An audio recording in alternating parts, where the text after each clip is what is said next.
Officer, আমি তো আপনাকে বললাম খুনটা আমি করেছি, হেফাজতে আমাকে নিয়ে চলুন। না অফিসার, ও কিচ্ছু করেনি। আপনাদের কাছে তো সিসিটিভি ফুটেজ আছে, ওটাতে দেখে নিন। ও কিছু করেনি, ও তো অনেক পরে এসেছিল।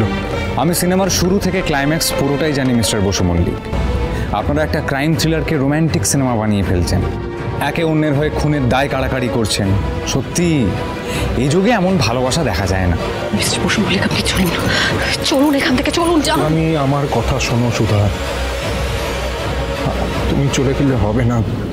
তোরই তোমাকে দরকার আছে। এতগুলো বছর তো আমাকে ছেড়ে কাটিয়েছো, আর কয়েকটা বছর কাটিয়ে নাও, কি আছে। কিন্তু প্লিজ প্লিজ বসু মল্লিক পরিবার ছেড়ে তুমি কোথাও যাও না, প্লিজ। আশুতোষ, আশুতোষ তুমি চুপ করে দাঁড়িয়ে আছো কেন? কিছু একটা করো না প্লিজ, ভাইকে এভাবে নিয়ে যেতে দিও না। অফিসার বলছি আমাদের একটু সময় দিন, আমরা আগে জানি যে হসপিটালে কালকে ঠিক কি হয়েছিল, তারপর না হয় আমরা। দেখুন আমরা সব জেনে গেছি, আপনি বাজে সময় নষ্ট করবেন না, আমাদের যেতে দিন। কিন্তু শুনুন না। ভগবান, ভগবান, এই গণেশ চতুর্থীর দিনে তেজ বেকারির এত বড় একটা বদনাম হলো। মা, আমার কি মনে হয় বলো তো, এই গণেশ পুজোর আয়োজনে ভক্তিতে সুধার নিশ্চয়ই কোনো ত্রুটি ছিল। গজানন খুশি নন, নাহলে এত বড় একটা সর্বনাশ তো হতো না। না দেখুন বাজে কথা রাখুন, আমাদের নিয়ে যেতে দিন। চলো নিয়ে চলো, চলো নিয়ে চলো, নিয়ে চলো, চলো সরো সরো সরো সরো সরে যাও।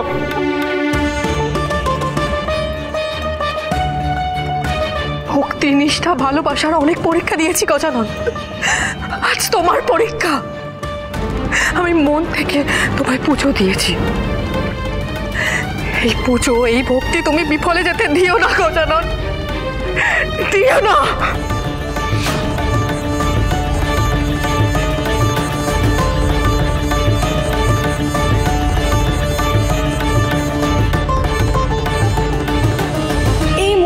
সবচেয়ে বড় খবর, তেজ বেকারি ফ্যাক্টরির অন্যতম কর্ণধার তেজ বসু মল্লিক কাল রাতে নীলকুঞ্জ সিটি হাসপাতালের একজন স্টাফকে খুন করার অভিযোগে ওনাকে গ্রেপ্তার করা হয়েছে। শোনা যাচ্ছে খুনের দায়ে আজীবন কারাদণ্ড বা ফাঁসি পর্যন্ত হতে পারে, কিন্তু কি কারণে এই খুন তা তদন্ত করছে পুলিশ।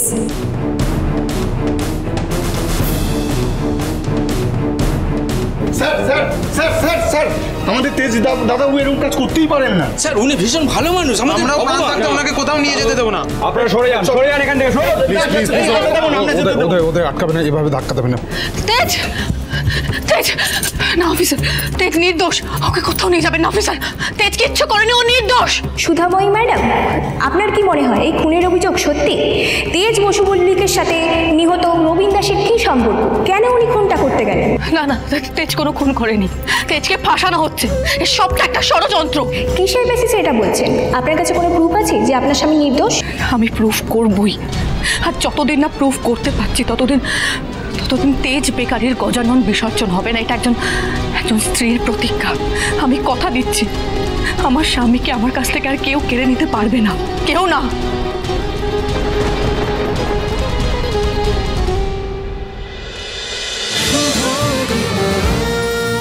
শুভ বিবাহ সোম থেকে রবি প্রতিদিন রাত 10:30টায় স্টার জলসায় ও জিও হটস্টারে।